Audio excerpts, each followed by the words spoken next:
Perkenalkan, saya dengan Syahrul Muhajir. Kegiatan saya saat ini, kami ada komunitas dari teman-teman disabel sensorik, khususnya tunanetra. Kita memiliki ide untuk membuka cafe, namanya Blind Coffee.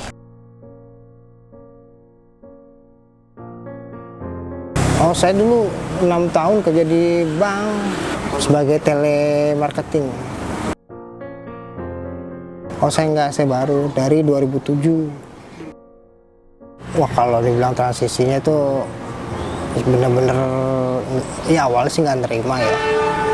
Namanya juga kehidupan baru, kasarnya itu 24 tahun melihat dunia, sampai sekarang nggak ngeliat lagi kayak gimana dunia, perubahannya kayak gimana nggak tahu kan.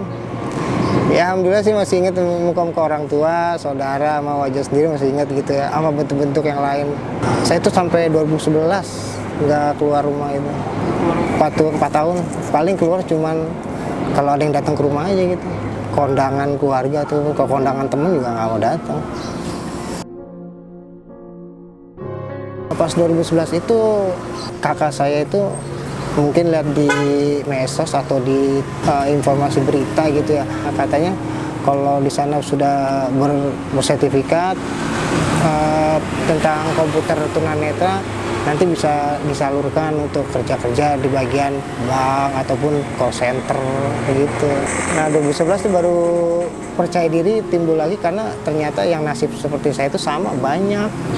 Ada yang dari kecil nggak ngeliat kan, ya gimana yang ngeliat muka orang tua nggak tahu warna hitam sama warna merah biru kuning, dia nggak tahu. Dia tahu cuman namanya doang, tapi bentuknya nggak tahu kuning itu kayak apa. Ya saya pikir berarti saya lebih beruntung lah, 24 tahun masih bisa ngeliat gitu.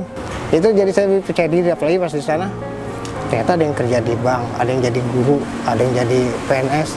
Nah, kenapa saya enggak gitu kan? Padahal saya dulu pernah lihat, pernah kuliah gitu kan. Nah 2014, nah saya baru tuh masuk kerja di SMB Niaga itu sampai 2019. Dibilang batak karena kan emang ruang lingkup lapangan kerja disabel itu dikit banget. Jadi kalau tunanetra pasti kebanyakan kalau di kantor itu hanya sebagai call center dan juga telemarketing, nggak ada yang lain. Saya juga udah agak jenuh aja sih kerja di kantor, dan juga ya PHK besar-besaran juga kan kemarin kan. Mau beralih aja gitu ke yang lebih fleksibel lah jamnya gitu. Kalau kantor kan udah pasti kita masuk jam 8, pulang jam 6, pulang jam 4, jam 6, Senin sampai Sabtu. Bulan Februari 2020 kalau kafenya. Tapi kalau kita belajar itu dari tahun 2019. Paling ngopi cuman kalau di kantor itu paling cuman kalau ngantuk udah, bukan bener-bener yang mania kopi juga enggak.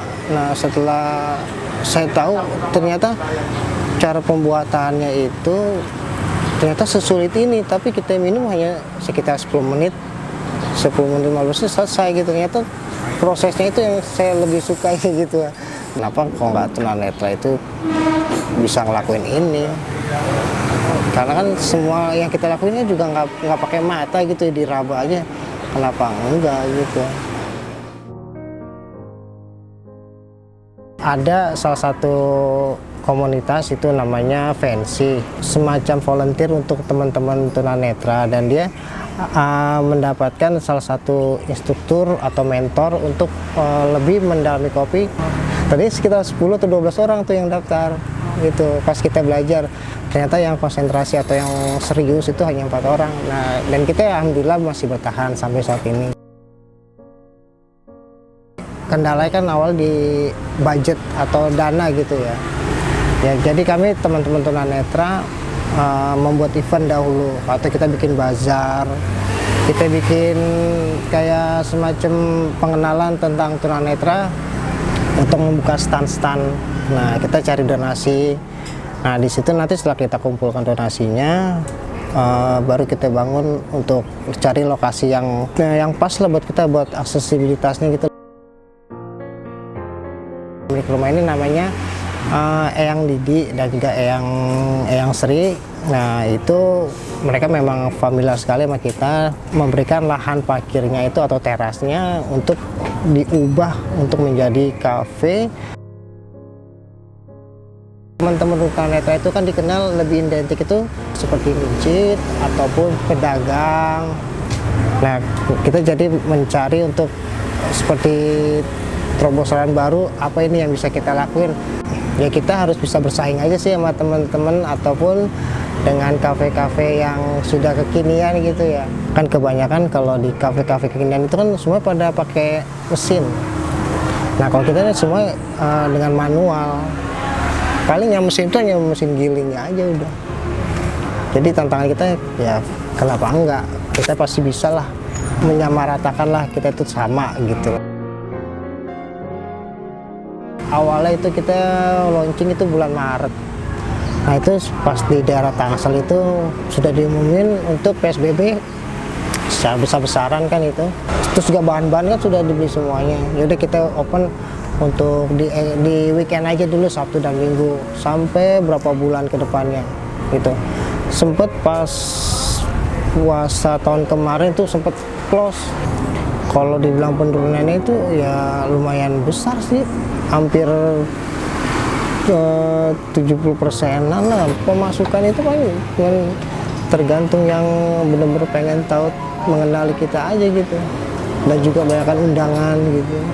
Ibu-ibu arisan kita undang, arisan di sini aja kita melayani untuk makan minumnya gitu. Pokoknya semenjak saya udah nggak kerja, deh, tetangga ya Pak Kardi lah, kemana-mana saya nganterin saya gitu. Kalau saya ke kafe ini misalkan cari buah, ada sesuatu yang kebutuhan sehari-hari lah, paling sama dia nawarin di sini ada bagi-bagi, mau nggak? Kalau mau ya silakan ambil, nanti saya jemput gitu.